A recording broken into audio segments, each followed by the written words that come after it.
Señal de la Santa Cruz de nuestros enemigos, líbranos, Señor Dios nuestro, en el nombre del Padre, y del Hijo, y del Espíritu Santo. Amén. Señor mío y Dios mío, creo firmemente que estás aquí, que me ves, que me oyes. Te adoro con profunda reverencia, te pido perdón de mis pecados y gracia para hacer con fruto este rato de oración. Madre mía Inmaculada, San José mi Padre y Señor, Ángel de mi guarda, interceded por mí. Pues hoy vamos a interrumpir la secuencia del Evangelio que llevábamos para meditar sobre la fiesta litúrgica del día de hoy, que hoy es día de la transfiguración de nuestro Señor Jesucristo. Una fiesta que quizá en Occidente pasa un tanto desapercibida, pero en Oriente es muy importante, en el Oriente cristiano. Nuestros hermanos de Oriente le dan particular relevancia a la fiesta de la transfiguración y, y no es y no es por menos, realmente es un milagro muy grande de nuestro Señor, y un milagro que tuvo una finalidad muy clara, como se lee en la oración colecta de la misa del día de hoy. Dice: Dios nuestro, que en la transfiguración gloriosa de tu Hijo unigénito fortaleciste nuestra fe con el testimonio de Moisés y Elías, y nos dejaste entrever la gloria que nos espera como hijos tuyos. Concédenos seguir el Evangelio de Cristo para compartir con Él la herencia de tu reino. Una oración muy bonita que se lee en la misa del día de hoy y que muestra como la relación entre la transfiguración y nuestra fe.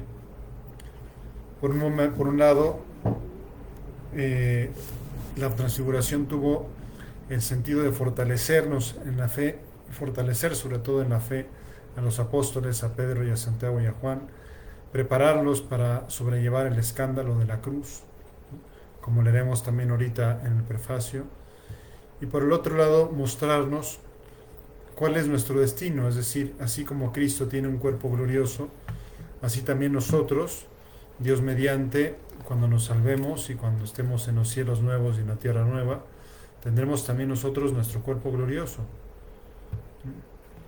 Es pues parte de de, ¿cómo decirlo, no? Es parte de del contenido de nuestra fe. Entonces, Jesucristo, al mostrarse así gloriosamente, nos llena no solo de fe, sino de esperanza. También nosotros un día tendremos un cuerpo glorioso como el de Cristo en la transfiguración. De hecho, así lo precisa el prefacio de la transfiguración del Señor. Dice: en verdad es justo y necesario, es nuestro deber y salvación darte gracias siempre y en todo lugar, Señor Padre Santo, Dios Todopoderoso y Eterno, porque Cristo nuestro Señor reveló su gloria ante los testigos que Él escogió y revistió con máximo esplendor su cuerpo en todo semejante al nuestro, para quitar del corazón de sus discípulos el escándalo de la cruz. ¿Sí? El primer motivo, para quitar el escándalo de la cruz, para que no se desanimaran, no perdieran completamente la esperanza cuando vieran ese cuerpo que ahorita lo están viendo glorioso, desprovisto de toda gloria y de toda belleza humana, sufriendo en el patíbulo de la cruz. Y después dice el prefacio cuál es el segundo motivo: y anunciar que toda la iglesia, su cuerpo, habría de participar de la gloria que tan admirablemente resplandecía en Cristo, su cabeza. Es decir, es muy bonito como pues lo que le tocó a la cabeza, nuestro cuerpo místico de Cristo, es decir, es como si no nos viéramos a nosotros individualmente, sino nos viéramos como lo que somos, cuerpo místico de Cristo. Pues la gloria que se le tributó a la cabeza, pues también va a participar del cuerpo, es decir, también nosotros participaremos de esa gloria. Y por eso la fiesta de hoy nos enciende en fe, porque nos confirma en que Jesucristo es Dios, y nos enciende en esperanza, porque nos da la esperanza, la seguridad de que nosotros participaremos también de la gloria que nuestro Señor pues manifestó en esa ocasión a un grupo particularmente privilegiado, al grupo de sus íntimos, a Pedro y a Santiago y a Juan. También nosotros le decimos al Señor, Señor, pues perdónanos el atrevimiento, pero también queremos ser de tus íntimos. Queremos ser como Pedro, como Santiago, como Juan, las personas de tu confianza a las que te revelas. Dios mío. Pero vamos a la lectura del Evangelio de la misa de hoy, que no tiene desperdicio y que nos puede ilustrar, nos ilustra mejor en lo que estamos considerando. En aquel tiempo Jesús tomó aparte a Pedro, a Santiago y a Juan, subió con ellos a un monte alto y se transfiguró en su presencia. Sus vestidos se pusieron esplendorosamente blancos, con una blancura que nadie puede lograr sobre la tierra. Después se les aparecieron Elías y Moisés conversando con Jesús. Entonces Pedro le dijo a Jesús, Maestro, qué bien estamos aquí. Hagamos tres tiendas, una para ti, otra para Moisés y otra para Elías. En realidad no sabía lo que decía, porque estaban asustados. Se formó entonces una nube que los cubrió con su sombra, y de esa nube salió una voz que decía, Este es mi Hijo amado, escúchenlo. En ese momento miraron alrededor y no vieron a nadie sino a Jesús, que estaba solo con ellos. Cuando bajaban de la montaña, Jesús les mandó que no contaran a nadie lo que habían visto, hasta que el Hijo del Hombre resucitara de entre los muertos. Ellos guardaron esto en secreto, pero discutían entre sí qué querría decir eso de resucitar de entre los muertos. Yo quería ir más o menos desglosando el Evangelio, ¿verdad?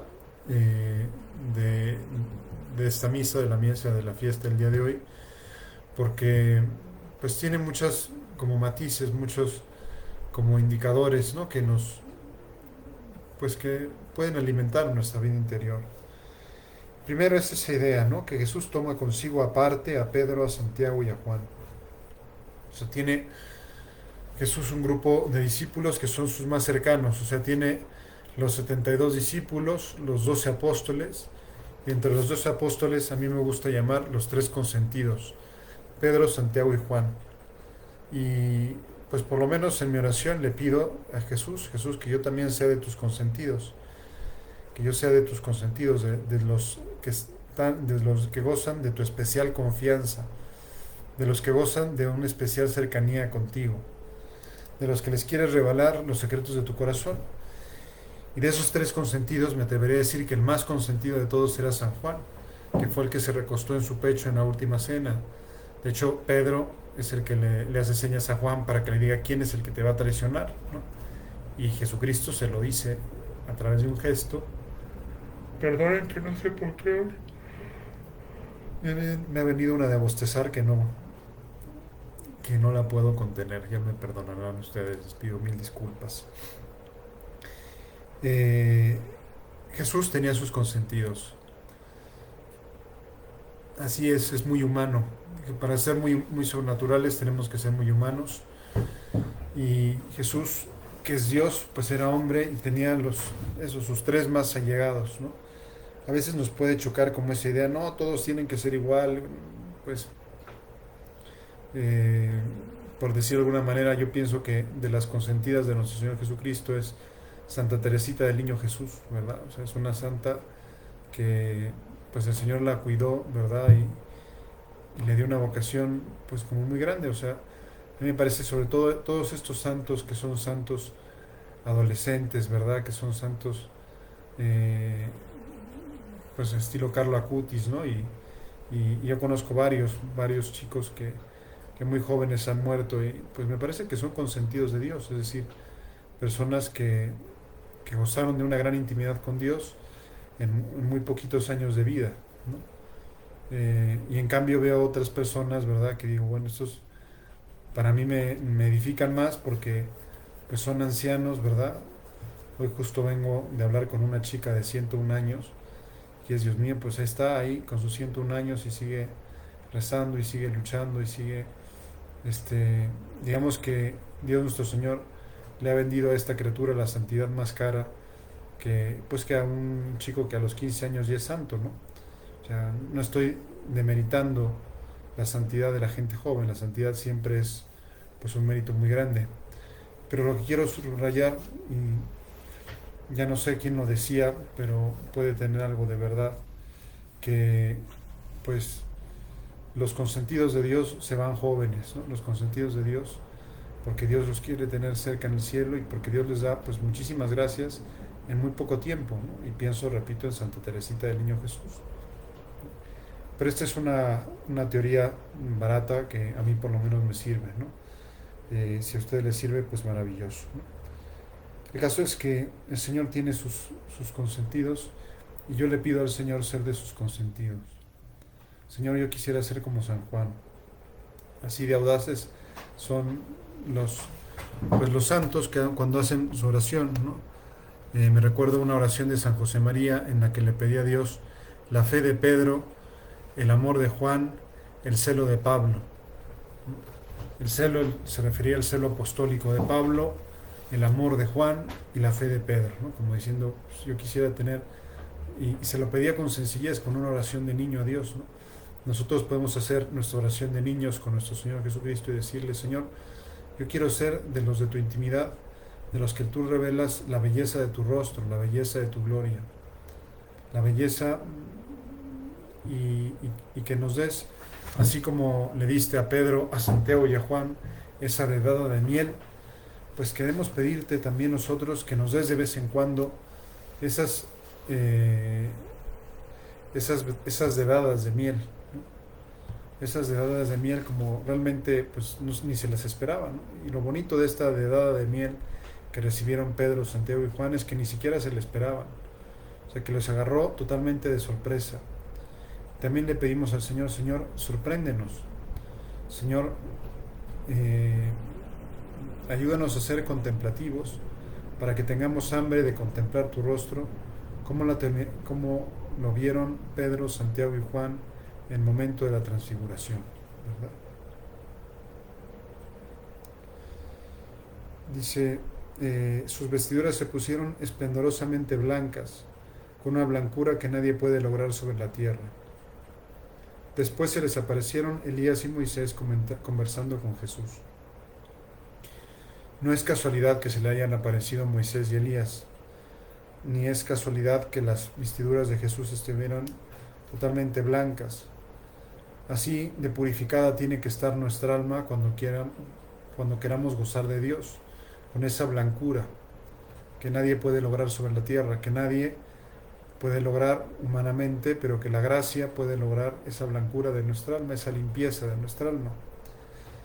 Y nos damos cuenta, Señor, de que no tenemos el alma tan limpia, pero te pedimos, quisiéramos tener el alma así de limpia, quisiéramos que esa blancura que nadie puede lograr en la tierra, pues de alguna manera nosotros la lográramos con tu gracia, que nosotros lográramos esa blancura de nuestra alma con tu gracia. ¿Para qué? Para poder admirarte, para poder contemplarte. Buscaré, Señor, tu rostro, dice uno de los salmos, y muchos de los santos han hecho de ese salmo su oración. Buscaré, Señor, tu rostro. Yo también quiero ver tu rostro transfigurado, tu rostro glorioso, pero para eso tengo que tener el alma limpia, el alma que goce de esa blancura que nadie pueda lograr sobre la tierra. Y como es algo que me parece imposible que yo lo pueda conseguir, te lo pido como un regalo, Señor. Dame el regalo de la blancura del alma, de la limpieza del alma, de la transparencia del alma, de la belleza del alma. Por grande que haya sido el abuso de mi vida hasta ahora, ayúdame a que a partir de ahora mi vida sea eso, de una blancura, de una transparencia, de una belleza, eso como nadie puede conseguir aquí sobre la tierra, ¿no? O sea, estamos intentando hacer una oración de niños pequeños, de niños que de alguna manera se cuelan en la escena de la transfiguración hasta el punto de que ni siquiera los percibe el evangelista y por eso no deja nota de ellos, pero que están ahí están ahí como hurtadillas, como mirando, ¿no? Y se dan cuenta, oh, mira Jesús, qué blanco se ha puesto, mira las caras de espanto de los apóstoles, las caras de asombro, mira, ahí están Moisés, ahí están Elías, ¿no? Y claro, te decía que Moisés y Elías no están ahí pues de casualidad, sino que son como los que resumen todo el Antiguo Testamento. Elías resume todo el espíritu profético del Antiguo Testamento y Moisés resume en su propia vida toda la ley del Antiguo Testamento. Es decir, Moisés, el hombre más humilde de los hombres según Yahvé, ¿no? Y Elías, pues que fue arrebatado al cielo en un carro de fuego, ¿no? Tirado por caballos de fuego. Es decir, las dos figuras como señeras del Antiguo Testamento, las dos figuras como icónicas del Antiguo Testamento, van a conversar ahí con Jesús, precisamente van a conversar de qué, pues de su pasión.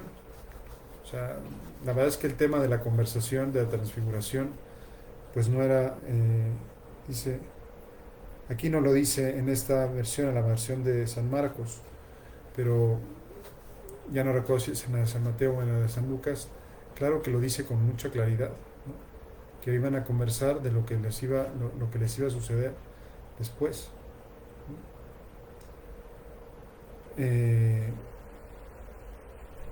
Y de alguna manera aquí se ve también pues como la unidad entre los dos testamentos, ¿no?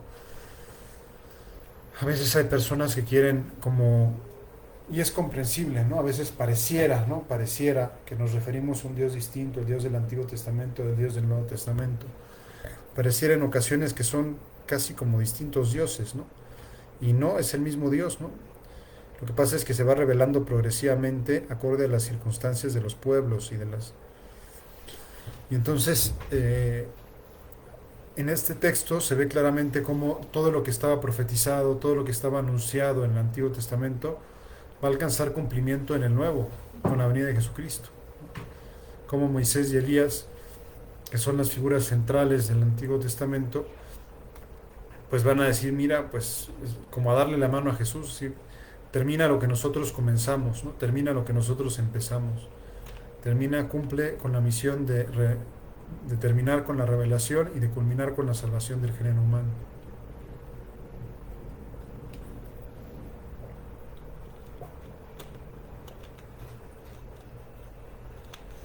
Y por eso se, se da ese encuentro, ¿verdad? Ese encuentro amical, en el cual de la verdad es que de lo que estaban hablando era de su pasión, de las cosas que tenían que pasar en Jerusalén, y decirle, bueno, pues sí estaba profetizado que tú tienes que morir en la cruz, que tú tienes que pasar la pasión, y que así vas a salvar al género humano, y esa es la voluntad de Dios. Pues el tema de la conversación, repito, no era un tema fácil, era un tema delicado. Entonces Pedro, fijémonos, Pedro siempre que es el más vehemente, el que toma la iniciativa, el más proactivo, por decirlo de alguna manera, de los apóstoles, es perfectamente consistente con la personalidad que nos dibujan los evangelios de Pedro, lo siguiente, ¿no? Entonces Pedro le dijo a Jesús, Maestro, qué bien estamos aquí. Hagamos 3 tiendas, una para ti, otra para Moisés y otra para Elías. Maestro, qué bien estamos aquí. Cómo me gustaría que pudiéramos decir lo mismo cada vez que hacemos la oración, cada vez que hablamos con Dios. Realmente nosotros hablamos con Jesús en nuestra oración y es el mismo Jesús que se transfiguró de gloria delante de Pedro, de Santiago y Juan. El mismo Jesús que habló con Moisés y con Elías. Es el Jesús con el que hablamos tú y yo en nuestra oración. Es el Jesús que nos escucha en nuestra oración. Es el Jesús que le interesa en nuestra oración. Por eso, pues cómo nos damos cuenta a veces que estamos lejos de Dios, precisamente cuando no sentimos que estamos tan bien a tu lado. Y cuando nos proponemos hacer un rato de oración y en realidad estamos viendo el reloj a ver a qué hora se acaba ese rato de oración. Claro, pues digamos que eso no es la actitud correcta, ¿no? Maestro, qué bien estamos aquí. Lógicamente se estaba bien ahí porque era una situación pues gloriosa, ¿no? Es decir, era una dedada de miel, un anticipo del cielo, no es lo normal, pero digamos que cuando estamos con Jesús, ojalá que siempre que estemos con Jesús, siempre que estemos departiendo amablemente con Jesús, podamos decir, Maestro, qué bien estamos aquí. Ojalá que estos momentos se eternizaran, se detuvieran, ¿no? Me parece que la lógica coherente, la lógica que explica esa qué bien estamos aquí, es como muchas veces en la Sagrada Escritura, la lógica de los enamorados. O sea, cuando dos enamorados están juntos, lo están pasando muy bien. Y el tiempo se pasa como un rayo, se pasa rapidísimo.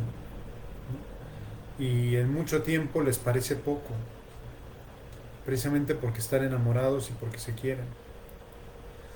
Nosotros en nuestra vida interior, pues podemos pedirle al Señor, Señor, yo quisiera estar enamorado de ti. ¿Para qué? Para que puedas clamar como San Pedro en la transfiguración, Maestro, qué bien estamos aquí, hagamos 3 tiendas. O sea, eternicemos en este momento, ¿no? Que cuaje, que cristalice este momento, que se haga plenamente presente, que dure, ¿no? Es decir, lo que estaba expresando Pedro con su deseo de hacer 3 tiendas, es decir, lo estoy pasando también ahorita, contemplando la belleza de tu rostro, Señor, y quiero que esto dure. Y en nuestra oración, muchas veces, nuestra oración será buscar el rostro de Cristo. Muchas veces nuestra oración será, Señor, quiero ver tu rostro, déjame ver aunque sea un poquito, quiero ser contemplativo, dame una dedada de miel, como la que le diste a Pedro, a Santiago y a Juan, cuando te transfiguraste de gloria en el Tabor. Déjame a mí también disfrutar de la belleza de tu rostro. O sea, quiero que este momento perdure, quiero que este momento quede, quiero que este momento deje huella. Es decir, los momentos maravillosos de nuestra vida quisiéramos eternizarlos. Eso es lo que quería hacer Pedro en la transfiguración. Eso es lo que, pues, a lo que aspiramos nosotros cuando hacemos la oración. Es precisamente eso, a que sea un momento íntimo, grato, que querramos no que se acabe, sino que dure. O sea, que digamos, chin, ya se me acabó la oración, ya se me acabó, ahora tengo que volver otra vez al trabajo, al activismo, al moverme, al hacer cosas, al pendientes, al tener la cabeza que me explota, pero qué bonito son momentos de paz en donde me dedico a contemplar el rostro de Cristo, a imaginarme, Señor, cómo será tu rostro, cómo habrá sido la belleza de tu rostro en la transfiguración, cómo te me revelarás al final de mi vida, cómo seremos nosotros cuando nos seamos semejantes a ti. Seremos para siempre semejantes a ti porque te veremos tal cual eres. Entonces, eh, digamos que un indicio de qué tan cerca de Dios estamos no son matemáticas, ¿eh? No es, pero es qué tan a gusto estamos haciendo la oración. Es si realmente tenemos como necesidad de esos minutos, tenemos hambre, tenemos sed, de esos momentos de soledad acompañada con Jesucristo cuando hacemos nuestra oración. ¿Eso qué quiere decir? Que ya de alguna manera Dios ha dejado correr la cortina y me ha dejado saborear un poquito lo que es la contemplación. Porque la vida contemplativa supone el don de sabiduría. El don de sabiduría es una ciencia sabrosa, una ciencia gustosa. Produce el gusto por las cosas de Dios. No es nada más el hacer cosas o el cumplir, sino el... Y por eso los santos están tan alegres y son tan felices. ¿Por qué? Porque experimentan el gusto de hacer las cosas de Dios, el gusto de estar con Dios, el gusto de estar en coluquio íntimo con el Señor, que pues San José María lo explicaba, ¿no? Que llega un momento en el cual no se distingue el trabajo de la oración. Cuando la oración ya está madura, cuando un alma ya ha madurado en la oración, ora trabajando, trabaja orando y en su momento y como que no hay solución de continuidad, ¿no? Entre oración y trabajo, porque el diálogo con Dios se mantiene ininterrumpido. Y era tan audaz San José María que siguiendo a San Jerónimo decía que hasta dormido se podía hacer oración, ¿no? que está dormido, ahora como magnánimo diciendo, claro, ¿quién puede decir eso que está dormido? Se puede hacer oración, pues el que realmente disfruta su rato de oración, el que realmente se le hace breve, el que realmente se le pasa rápido. ¿Por qué? Porque lo está gozando. Señor, que nosotros gocemos los ratos que dedicamos a ti, que no sean para nosotros como un pendiente más, o que no sean una losa que llevamos sobre nuestras espaldas, que no sea, no, sino que que sea realmente algo que nos llene de paz, o sea, que sea nuestro desaguadero, ¿no? Es decir, vamos a desahogarnos con el Señor, a poner nuestros problemas en manos de Dios, vamos a buscar el rostro de Dios, vamos a intentar trascender lo efímero para contemplar lo eterno, lo que permanece. Vamos a, de alguna manera, pregustar lo que será nuestra vida después de esta vida, ¿no? Y claro, por eso hay que pedirle al Señor que nos dé ese, pues esa dedada de miel, como se las dio a Pedro, Santiago a Pedro, Santiago y Juan, para fortalecer la fe y para darle la esperanza de lo que estaban llamados ellos a hacer. Cuando, cuando el resto del cuerpo místico de Cristo alcance la gloria que ahí se veía en la cabeza. Se formó entonces una nube que los cubrió con su sombra, y de esta nube salió una voz que decía, este es mi Hijo amado, escúchenlo. Y esa voz, ¿verdad?, que es la voz del Padre, pues también está dirigida a ti y a mí. Este es mi Hijo amado, escúchenlo. ¿Y dónde escuchamos tú y yo a Jesús? Pues lo escuchamos en la oración. Es decir, en nuestros ratos de oración no es una voz, ¿verdad?, pero es darnos cuenta de cosas. Es una de las cosas que la mayor parte de la gente,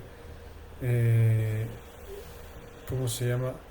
La mayor parte de la gente, pues, pregunta, ¿cómo sé que Dios me está hablando, que Dios me está dirigiendo cosas? Bueno, porque se me ocurren cosas buenas, posibles, o sea, que puedo hacer, realizables, que son convenientes y que me ayudan a mejorar, ¿verdad? Bueno, pues así es decir, este es mi Hijo amado, escúchenlo, no dejes caer las palabras que recibas de Dios en oración, las inspiraciones. Por eso, al terminar la oración decimos, te doy gracias, Dios mío, por los buenos propósitos, afectos e inspiraciones.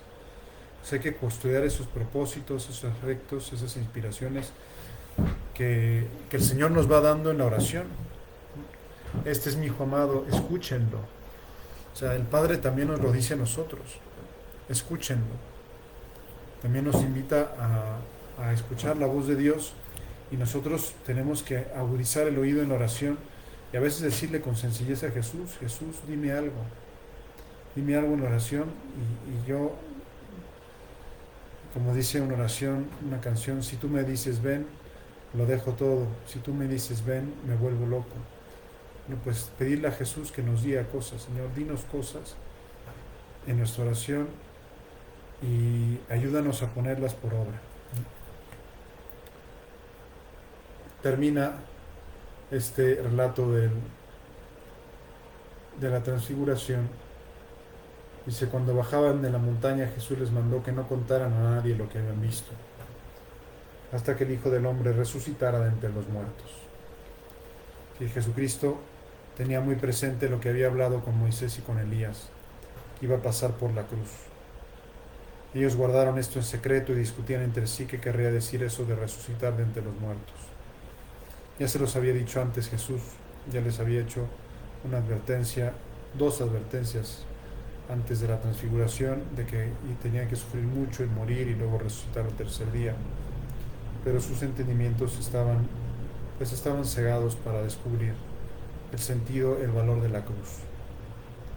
Pues vamos a pedirle a nuestro Señor Jesucristo que no nos falte a nosotros la madurez sobrenatural para entender el valor de la cruz en nuestras vidas, que no nos falte la fortaleza para llevarla, y que cuando se presente la cruz no perdamos la esperanza, porque atesoremos los momentos de gracia, las dedadas de miel que Dios quiera darnos en la oración o en cualquier otro momento de nuestra vida. Esos momentos en los cuales sentimos una particular comunión con Dios, que debemos atesorar en nuestro corazón precisamente para cuando llegue la noche oscura. Pues vamos a pedirle a nuestra Madre Santa María, como siempre, que nos ayude a aprovechar todas las enseñanzas que nos transmite este maravilloso misterio de la transfiguración del Señor. Te doy gracias, Dios mío, por los buenos propósitos, afectos e inspiraciones que me has comunicado en esta meditación. Te pido ayuda por ponerlos por obra. Madre mía Inmaculada, San José, mi Padre y Señor, Ángel de mi guarda, interceded por mí. Muchas gracias por haberme acompañado. Si Dios no dispone otra cosa, nos veremos, y si ustedes quieren, claro, nos vemos mañana a la misma hora y por el mismo canal. Les doy la bendición. La bendición de Dios Todopoderoso, Padre, Hijo y Espíritu Santo, descienda sobre ustedes y permanezca para siempre. Que pasen muy buenas noches. Que Dios los bendiga.